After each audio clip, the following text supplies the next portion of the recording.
Siguiendo con nuestros temas de geometría analítica, vamos a ver ahora la circunferencia. La circunferencia es la primera de las secciones cónicas que vamos a ver y por lo tanto tenemos que ver un poquito lo que son estas secciones cónicas. Tenemos cuatro secciones cónicas que son circunferencia, elipse, parábola e hipérbola. La circunferencia es el resultado de cortar un cono circular recto con un plano que sea totalmente paralelo a la base del cono.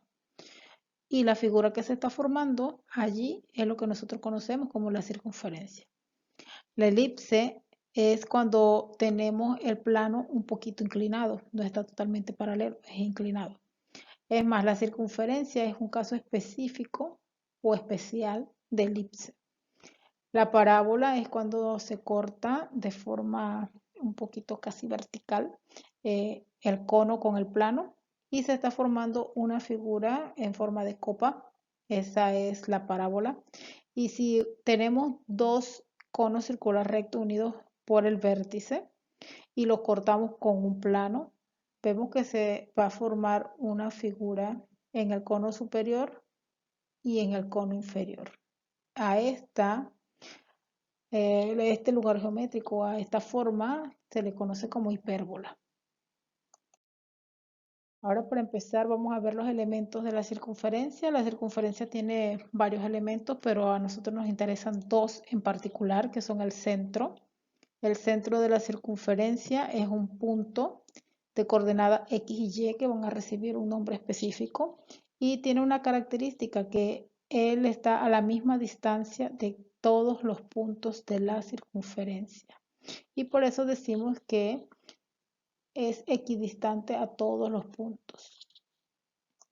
Se va a designar con la letra C y el valor de X se le va a llamar H y al valor de Y se le va a llamar K. El otro elemento muy importante sería el radio. El radio es la distancia que hay entre el centro y cualquier punto de la circunferencia.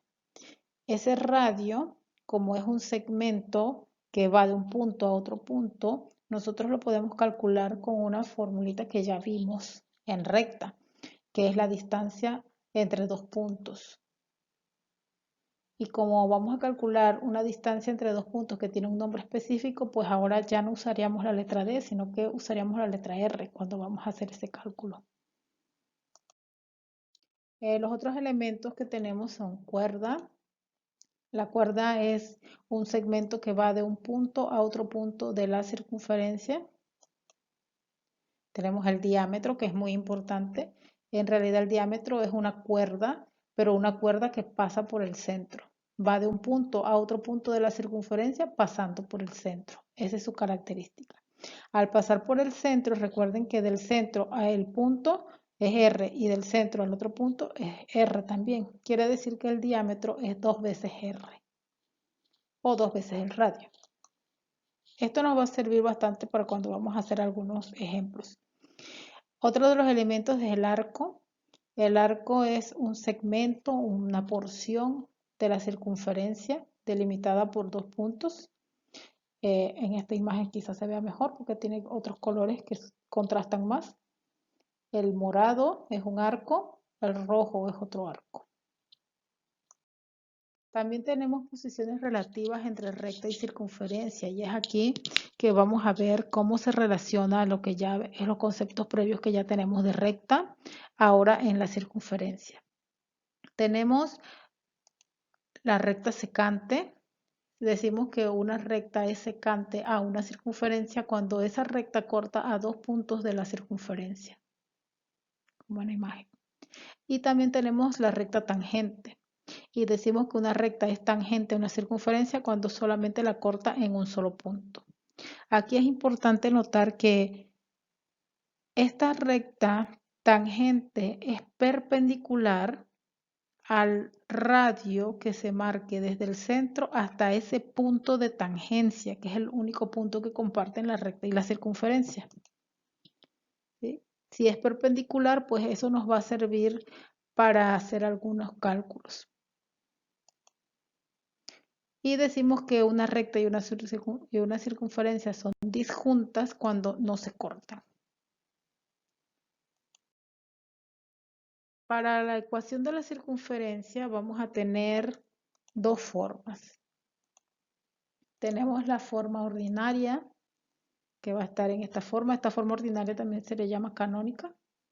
Y tenemos la forma general. Con la ecuación ordinaria, viendo cómo es el valor de R o el valor que esté a la derecha, puedo determinar la naturaleza de la circunferencia. Si ese R cuadrado es mayor que 0, mi circunferencia va a ser real. Si el R cuadrado es igual a 0, ya no tengo una circunferencia, sino que voy a tener un punto. Si el R cuadrado es menor que 0, entonces la circunferencia va a ser imaginaria. En la forma general yo también puedo determinar la naturaleza, pero para eso tengo que utilizar algunas formulitas. Esas formulitas se determinan haciendo algunos procesos y al final obtengo que el centro se va a calcular como menos d medios, e medios, y que el radio se va a calcular como 1 medio la raíz de d cuadrado más e cuadrado menos 4f. Lo que está dentro de la raíz, a ese subradical se le llama discriminante.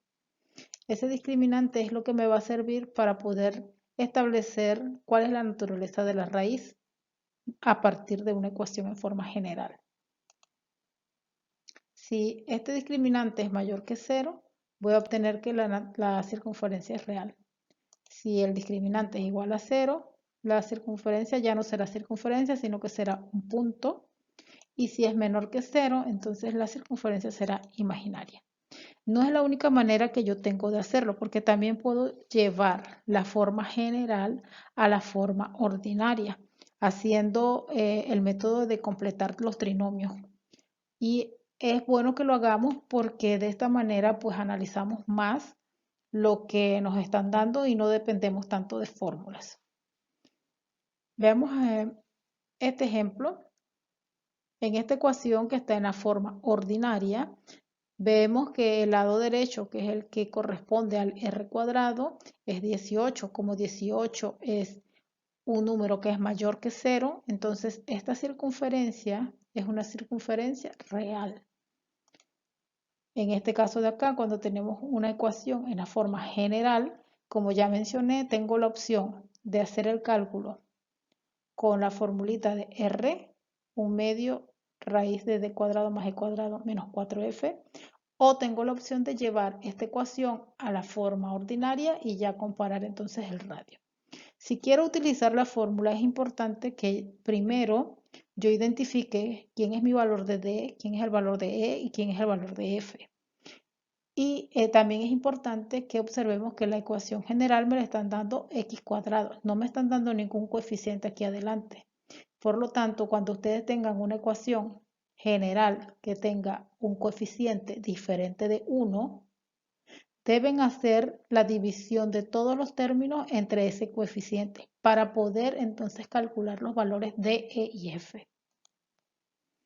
Así que el paso que quedaría aquí sería dividir todo entre 3 y ahora sí puedo observar cuáles son los valores de D, de E y de F que me van a permitir hacer este cálculo y determinar si el número que da es mayor que 0, es igual a 0 o es menor que 0. Pero una vez que la x y la y al cuadrado tengan un coeficiente de 1. Vamos a pasar la ecuación ordinaria a la forma general y vamos a pasar la forma general a la forma ordinaria. Esta es una ecuación en forma ordinaria. Para pasarla a la forma general, lo único que tengo que hacer es elevar esos binomios al cuadrado. Recuerden que cuando voy a hacer eso, tengo que hacer primera cantidad al cuadrado, doble de la primera cantidad por la segunda, más la segunda cantidad al cuadrado. Lo mismo para el binomio que está en y. Primera al cuadrado, doble de la primera por la segunda, más la segunda cantidad al cuadrado. Cuando van a resolver, recuerden que 2 multiplica al 2 que está en el numerador, numerador con numerador, denominador con denominador. Me quedaría x cuadrado, 4x, 4 novenos, y cuadrado, 2y, 2 tercios y, más un noveno. El 13 noveno aprovechamos y lo pasamos al lado izquierdo. Luego vamos organizando nuestra ecuación para que quede como la forma general. Recuerde que la forma general es x cuadrado más y cuadrado más dx más ey más f. Entonces vamos a ordenar en ese mismo orden que tenemos.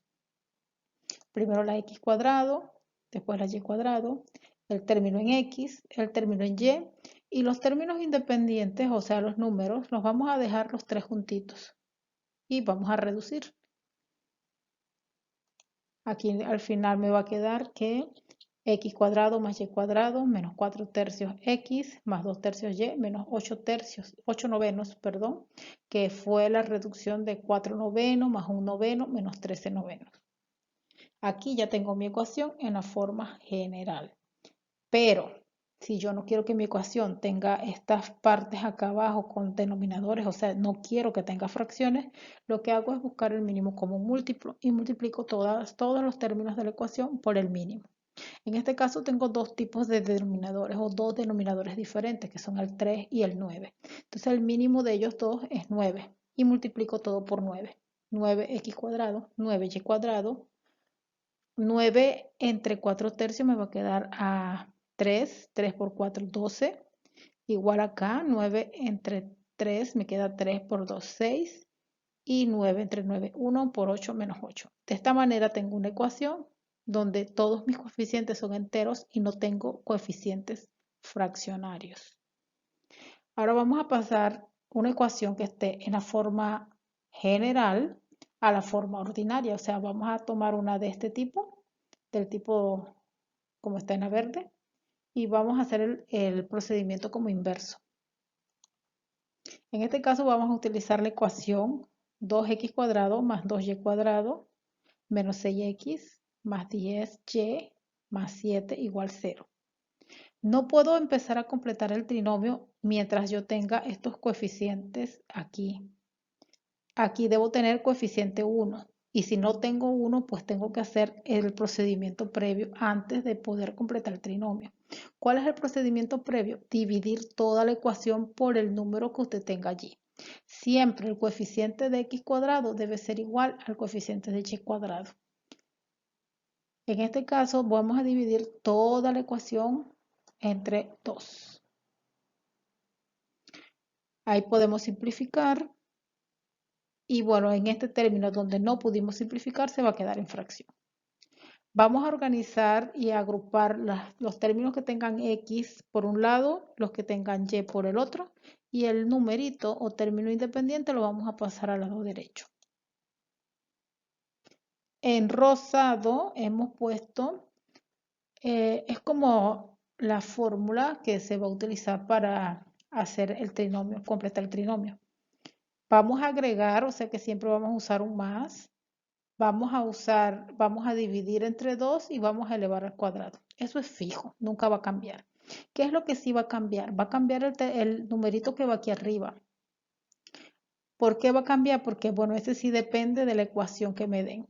Entonces aquí, por ejemplo, yo tengo que el término que está en x, que es el que vamos a utilizar para completar el tercer término del trinomio, ese término es menos 3, ese bueno, entonces yo coloco el 3. Si aquí hubiese tenido 5, coloco 5. Si hubiese tenido 8, coloco 8. Si hubiese tenido un tercio, coloco un tercio entre 2. Bien, lo mismo que hago para el trinomio en x, lo debo hacer para el trinomio en y. Y al final, en el lado derecho, observen que yo he agregado dos cantidades. ¿Por qué? Porque es que este que yo agregué para completar el trinomio no existía en ecuación. Y si yo lo agregué en el lado izquierdo, pues también lo tengo que agregar en el lado derecho para que siga manteniéndose la igualdad. Ahora, al hacer este procedimiento, esto ya se queda convertido en un trinomio cuadrado perfecto. Y como es un trinomio cuadrado perfecto, pues lo vamos a factorizar. Factorizamos, aquí colocamos dos colores diferentes para que vean que el trinomio de las x y el trinomio de las y.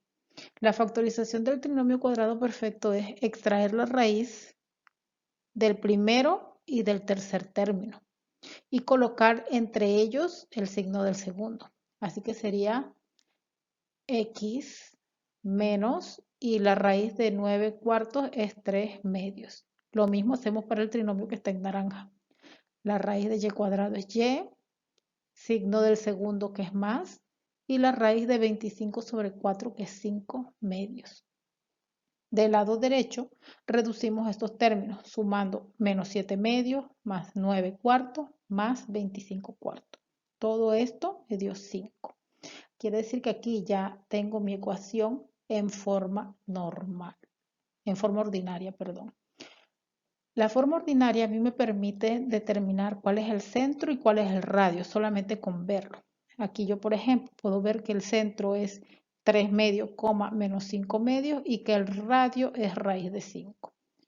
Por eso es muy importante que yo pueda hacer este procedimiento, porque la forma ordinaria me permite determinar los elementos de un solo vistazo. Y bueno, nos vemos en el próximo vídeo.